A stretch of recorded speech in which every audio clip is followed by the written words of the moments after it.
It's time for Good Game Spawn Point.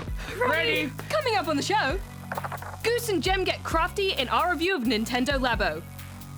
Plus, we command magical minions to battle evil in Masters of Anima. Behold the power of total freedom. And we'll check in with Spawnlings Max and Mira to find out about their gamer life. Okay, did someone remember sticky tape?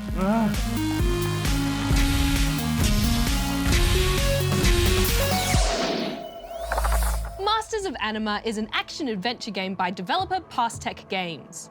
You play as Otto, a slightly bumbling man who is learning to be a shaper, someone who can control a mystic energy called anima and create various guardians to help defend the land of Spark.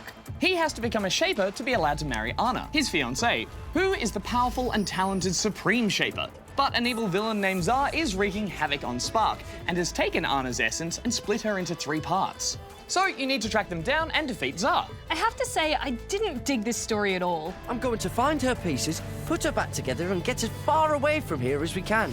It felt really uninspired. A young apprentice trying to save his partner, who is more skilled than him, yet somehow is unable to save herself. All the characters and their motivations felt so thin, yet the game leans on story quite a lot with long conversations. Plus, Otto is so annoying. Oh, he's not that bad, although he could probably stand to learn a better work ethic. He keeps on talking about how he doesn't care about being a shaper and he's only doing it to marry Anna. Come on, dude, take a little pride in your work. But what Masters of Anima lacks in charming characters, it unfortunately does not make up for in gameplay. We played this on PS4 and honestly the controls were a mess.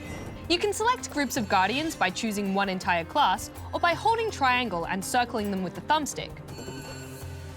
I found that sometimes it wouldn't select the guardians as expected, so I stuck to selecting entire classes, but that made it really hard to strategize properly. Instead of placing a group of archers here and another here, I just had to move them all as a clump. I can see how this might be better on PC with a keyboard and mouse, but this was just so cumbersome. Yeah, even trying to tell your army where to go is sloppy. Because your cursor is locked to Otto, who moves so slowly.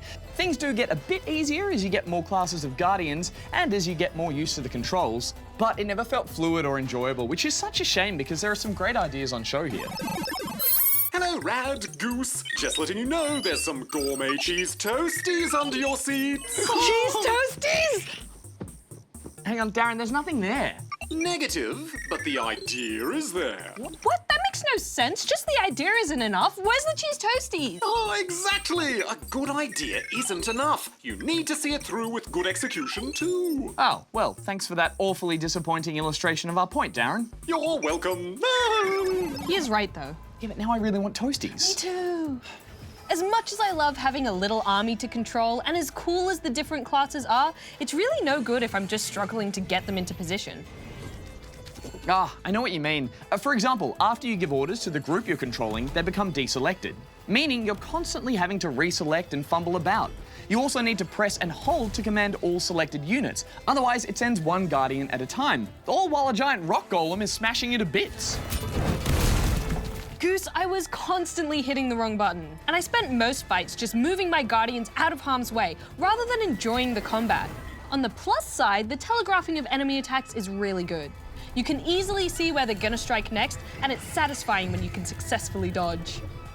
I also really like the different classes of guardians, especially the keepers, who siphon anima from enemies and give it to you. That was really cool, but I fear it's not enough to save this game. Yeah, I feel Masters of Anima could be really great, but it's lost in poor story and even poorer controls. I wanted to like it, but I'm giving it 2 out of 5 rubber chickens. Yeah, there are some great ideas here, they're just not executed well. I'm giving it 2.5 out of 5 rubber chickens.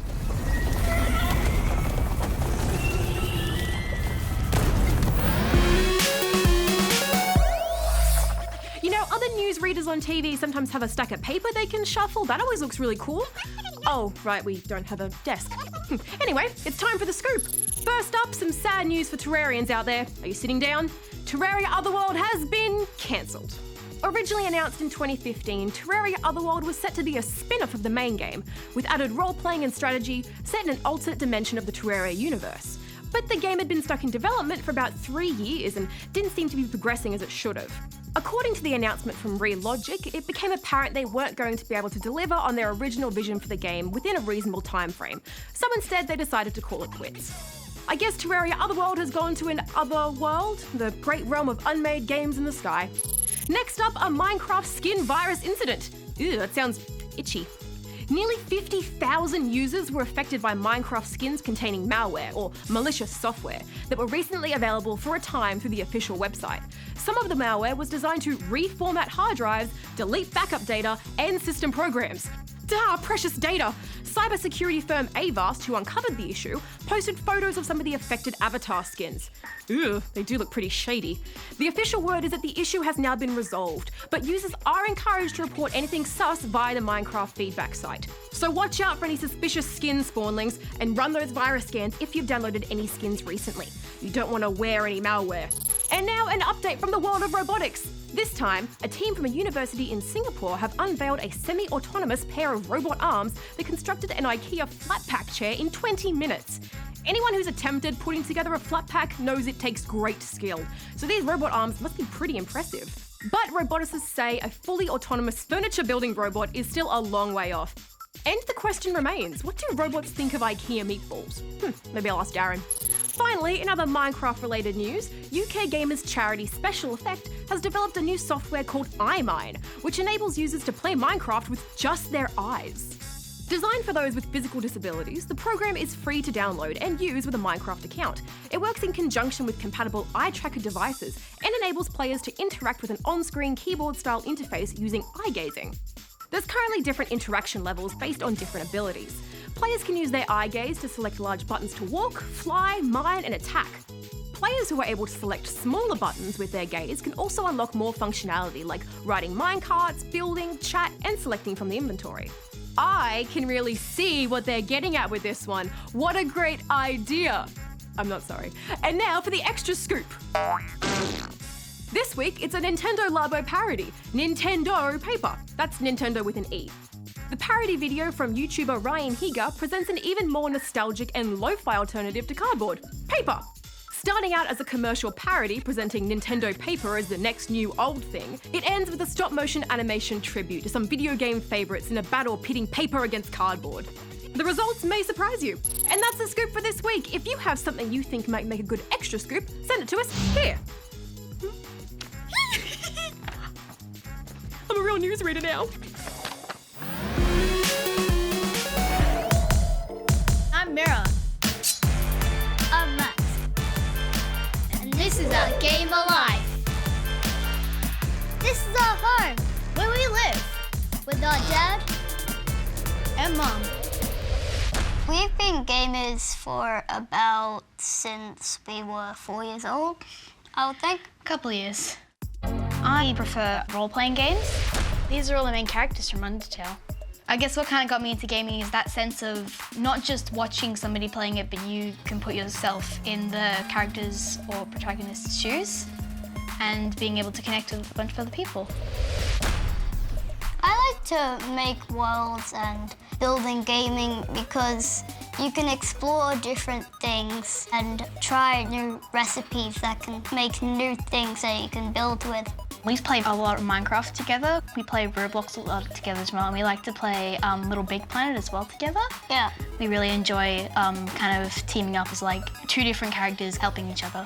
Well, you get to know about friendship and teamwork. I love drawing and I enjoy writing a lot of fan fiction. And I like to cosplay as well.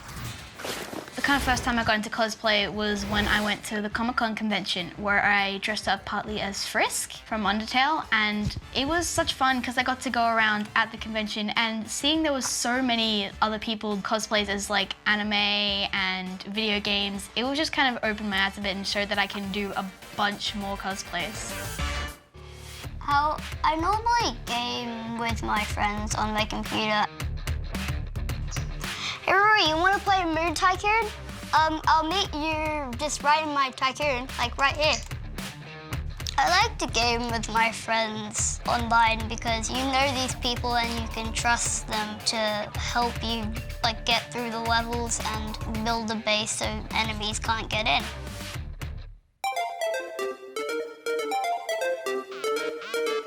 Hi, my name's Little Luna. And hi, my name is King Derpy Bacon, and welcome to Kidsplaining. And I'm Dad. We both make a YouTube channel called Kidsplaining. And what happens in Kidsplaining? We explain stuff to noobs like Dad. We kind of basically explain to him, because Dad doesn't know most of the video games that we play, so we kind of explain to him what really happens and what we really do. This is Bed Wars on Minecraft, and pretty much the main objective is to destroy other people's beds and protect your own bed and be the last one standing. And why's everybody got a bed? Because that's kind of your safe point, and if that gets destroyed, then you're kind of vulnerable.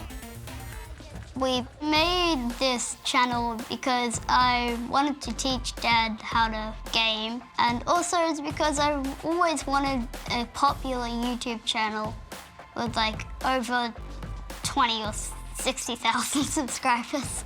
I'm not close to my goal at all. I've only got like 8 or 7 subscribers.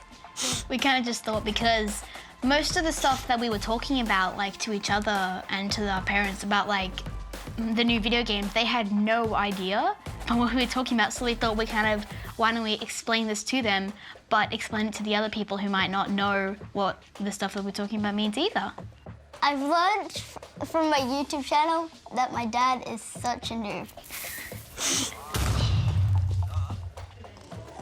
But I thought Minecraft was just building stuff with blocks.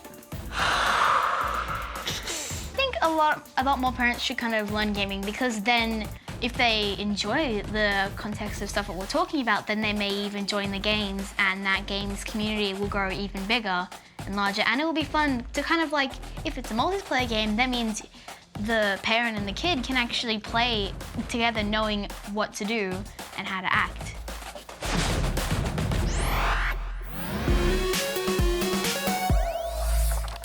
All right, Ratty, ready for another round of Ask SP? Oh, I was born ready, Goose. In fact, did you know, little known fact, I was actually born sifting through questions with a tiny little baby-sized version of the Ask SP laptop in my tiny little baby hands. You know, I don't think that's actually true. Prove me wrong, Goose Man. Prove me wrong. Well, there's no time for that, because we've got to get stuck into the questions. And this first one's a video question from Agent Code Red. Hello, GGSP. My name is Agent Code Red, and I have 2 questions for you. Number 1. Do you vote Mario or Sonic? Please vote Sonic. And number 2, in Sonic Generations, is there another way to defeat Time Eater without losing rings quickly? Please answer my questions or drink from the noob cup. From Agent Code Red. Thanks for your question, Agent Code Red. Quite the mysterious alias you have there. Indeed. To your first question of whether we vote for Mario or Sonic, well, it's a tough call. I think they both have their merits. Mario is great at ground pounds. He's got a cool moustache. Yes, but you must consider Sonic's hair. That is some very cool hair. And he can run really, really, really fast. And he's blue and a hedgehog. Oh, I'm gonna have to go with Sonic. Look, I'm sorry, Agent Code Red, but I'm choosing Mario this time. He's definitely the one I'd call if I had a plumbing situation. Are there a lot of plumbing situations at your house, Goose? Yeah, sometimes. Wait, what are you implying? Nothing, never mind. As for defeating Time Eater in Sonic Generations, well, it's a tough task. Time Eater is the final boss and notoriously tricky. Once you start the boss battle, you will start losing rings at a rate of about 1 per second. So you'll have to collect as many as you possibly can during the battle to keep your levels up. There's no real way around that. But we can give you a couple of tips for keeping your rings up. Try to boost into as many rings as possible at the very start. You might find switching to Classic Sonic from time to time could help you collect more rings too. And of course, the way to eventually take out that pesky Time Eater is to get close enough to attack his core. A whole bunch of rings will be released each time you do, so make sure you boost into those. All of this is assuming that you're on the console or PC edition. It's a little bit different on the 3DS. In any case, good luck on your mission to defeat the Time Eater, Agent Code Red. We believe in you. Good luck. Moving on, we have a question from Flowey the Flower. Wait, oh, we better watch out, Goose. That Flowey is one wily plant. Howdy, GGSP. I'm Flowey. Flowey the Flower. I was wondering, 1, how do you get Undertale on the PC? 2, what is your favorite Undertale character? If you do not answer, I will blow up your Xbox. Thanks.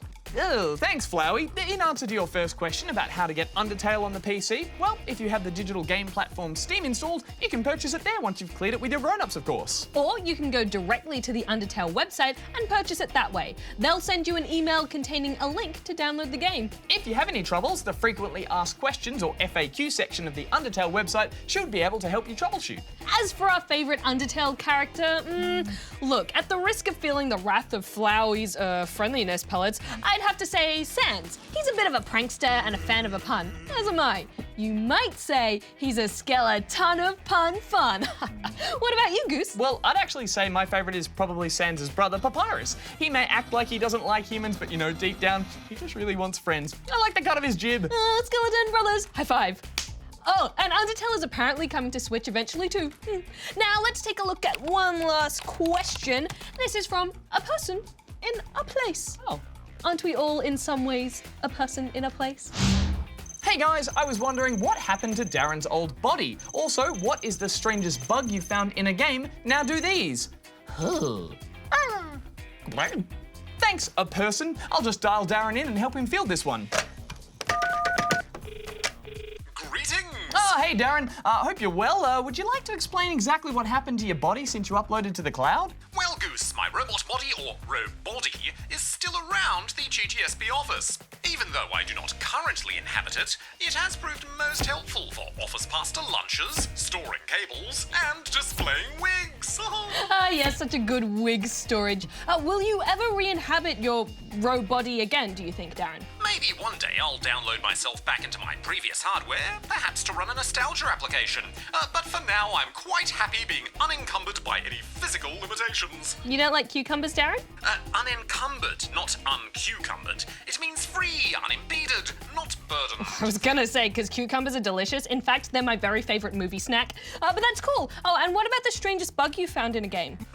Perhaps the strangest in-game bug or glitch for me would be the classic Pac-Man 256 glitch.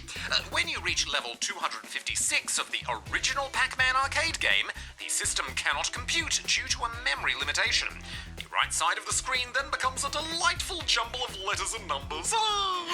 Good one, Darren. Thank you. Bye. Bye. Goodbye. You can't see me. I don't know why I waved. The strangest bug for me is the weird legs glitch in FIFA 12, where the player's legs twist upwards, usually after colliding with another player and the ball. It's so weird. That's not how legs should work, I don't think. What about you, Goose? It's a tricky one, but I'd have to say the strangest bug I've come across in a game, I know, Wiggler from the Mario universe. I'm not quite sure that's the kind of bug a person means. Oh, of course, you're right. Wiggler's more of an invertebrate, so I guess not technically a bug. Maybe I should get Darren back on the line for some clarification. No, let's not bug Darren with that. I think it's about time for us to buzz off anyway. So if you've got a question you'd like to ask us, you can go here and send it in. And remember, a picture's worth 1,000 words, so keep those video questions coming on through. So wait, how many words is a video worth then? One squidimium. Come again? One squidimium.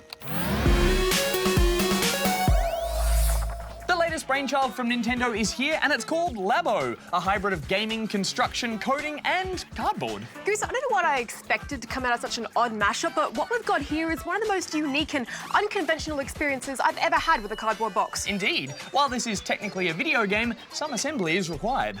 Out of the box, you'll be building what Nintendo called Toy-Cons, essentially cardboard devices that, when combined with your Switch, create wholly different ways to play with the console. Currently, Labo comes in 2 versions. A variety pack that includes 5 different Toy-Cons, a fishing rod, house, motorbike, piano, and a couple of RC car bug things. And then there's the separate robot kit, which is one giant wearable outfit. For this review, we're going to be focusing on the variety kit because we think that best shows off the full potential of what Labo has to offer. We should also note that while both kits do contain a game cartridge, each is specific for that particular kit, which means at this stage you won't be able to mix and match. Okay, Jem, we have a heap to unpack here. Where do we start? Why, with the instructions, Goose. Oh. No. Look, I had my doubts too about how much fun building my own equipment would be, but Labo put those to rest very quickly. At first, it can be overwhelming, so many parts and pieces. But the interactive step-by-step guides take you through each build at your own pace, and even lets you rewind if you miss anything. Soon you'll be folding like a Labo legend. Well, Jem, I'm less crafty and a little more clumsy, so I wasn't as confident going into this. However, once I got started, I was surprised by how much fun I was having following the guides. There's just something very Nintendo-y about how it's all laid out. It's bright and cheery and everything just pops and clicks together. It's just so satisfying. I know, right? The interface is always clear to indicate which piece to fold and where it should go. And those little triumphant audio cues had me smiling with every piece completed. I will say, constantly having to pick up and put down the controller to move through steps did get a little fiddly. And I'll be the first to admit that I may have rushed forward a few steps and made some pretty silly mistakes. This is why we can't have nice things, Goose. Sorry. Luckily, Labo cardboard can take a few bumps here and there. The game even gives you suggestions of how to fix, reinforce, and replace damaged parts. Oh, and I totally underestimated the build quality here. Not only are the finished Toy-Cons much sturdier than I expected, they're also just lovely to look at. I can easily see them sitting with pride on my shelf, begging to be played or tinkered with. Which brings us to the games. What did you think of the collection overall? Unfortunately, Goose, this is where I folded. Most of the games are pretty shallow, and they only really serve to show off the functionality of what you've built. There's no real objectives or challenges aside from maybe the motorbike game. And after having spent so much time building my little contraptions, I felt a bit disappointed only getting maybe an hour's worth of enjoyable playtime. Yeah, I agree. There's not much to them. I found it easy to think of them as activities rather than games. I really enjoyed sitting back and casually fishing or tinkling across the cardboard ivories, plus the piano holds heaps of cool secrets too. But I do know what you mean. I was particularly disappointed with the house that had all this potential to nurture a little virtual pet of your own and just stopped short at a bunch of mini-games. Thankfully, that's not all Labo has to offer. There's also Discover Mode, which teaches you about the features and inner workings of both the Switch, Toy-Cons, and software. You can then take that knowledge underground to the Toy-Con garage and create your own Labo masterpieces. By connecting up a sequence of inputs and outputs, you can design your own Toy-Cons and the games to go with them. It's a very complex tool and definitely not something I expected to come out of a box of cardboard. I think spawnlings out there with a knack for coding will get a huge kick out of this feature. For me though, I have a little trouble thinking outside the box creatively, so I struggled to come up with anything that fun. It'll be really interesting to see how Nintendo support Labo going forward. But I have no doubt that with the tools available at the moment, we're going to be seeing people come up with all sorts of wild and wacky creations. And I can't wait to join them. Final thoughts, Goose? Well, few may remember that Nintendo was actually known as a toy company back in the 1960s, and Labo just feels like a wonderful nostalgic nod back to that time. Everything from the tactile feel of the cardboard, the ingenuity of the Toy-Con designs, and giving gamers the tools to completely make or sometimes break their own creations. Even as a bit of a novelty, Labo is a total delight. I'm giving it 4 out of 5 rubber chickens. Nintendo has done an amazing job making the cardboard crafting somehow more enjoyable than the actual games themselves, which may disappoint anyone expecting those to be the focus of Labo, but I think this is a great tool for young creative minds, so I'm giving it 4 out of 5 rubber chickens as well. Kick back and have another fish. Oh, yay. Oh, no. It's just cardboard. It's fine. It'll be fine. Oh, that looks so cool. I want to build something. Next week, I'm going to do the robot. Oh, it'll fit you so well. I reckon you'll make a rad robot. Also on next week's show, we've got a couple of big games up for review. Donkey Kong Country, Tropical Freeze.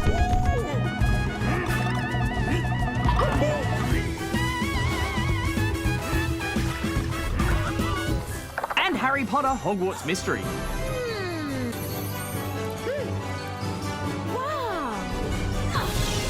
Oh, I can't wait to choose my own wand. I know, Diagon Alley, here we come. We'll see you then. Goose out. Gem out. Rat out.